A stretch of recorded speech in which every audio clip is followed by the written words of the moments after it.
আলাইকুম।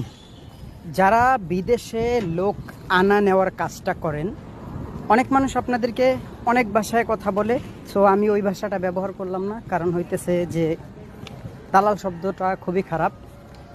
আমি আপনাদের উদ্দেশ্যে কিছু কথা বলতে চাই। সেটা হচ্ছে, প্রথমত আপনার একটা জিনিস দেখবেন যে প্রত্যেকটা মানুষ বিদেশ আসার জন্য তার কিন্তু সর্বস্ব যা ছিল, মানে যা থাকে না কেন, সব কিছু তারা কিন্তু শেষ করে ফেলে।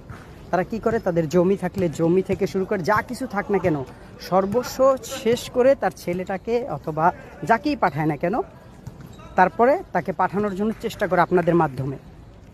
আপনারা কি করেন, তাদেরকে এমনভাবে বুঝিয়ে বা মানে বুলিয়ে বালিয়ে এমনভাবে বলেন যে এটা পাবে, ওইটা পাবে, সেইটা পাবে।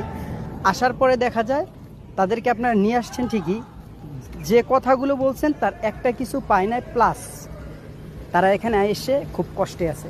অনেকে দেখা যায় চাকরি পায় না, বসে আছে। কেউকে আপনারা আনার পরে আপনারা ভিসা লাগায় দেন নাই, অনেক কিছু করেন নাই। একটা কথা মনে রাখবেন, যে মানুষগুলোকে আপনারা কষ্ট দিতেছেন, যাদের সর্বস্ব আপনাদের জন্য শেষ হয়ে গেল, পরবর্তীতে এই ছেলেকে আনার জন্য তাদের সব কিছু শেষ, পুরোপুরি তাদের মানে তাদের পুরো ফ্যামিলিরই ভবিষ্যৎটা শেষ হয়ে গেল। তাদের থাকার মতনও বাড়িঘর নাই যে তাদের ছেলে মেয়ে এসে বাড়িঘর করবে, এই ইচ্ছায় আপনি যে করলেন, আপনি কি আল্লাহ তাআলার কাছে জবাব দিতে পারবেন আপনি যখন মারা যাবেন?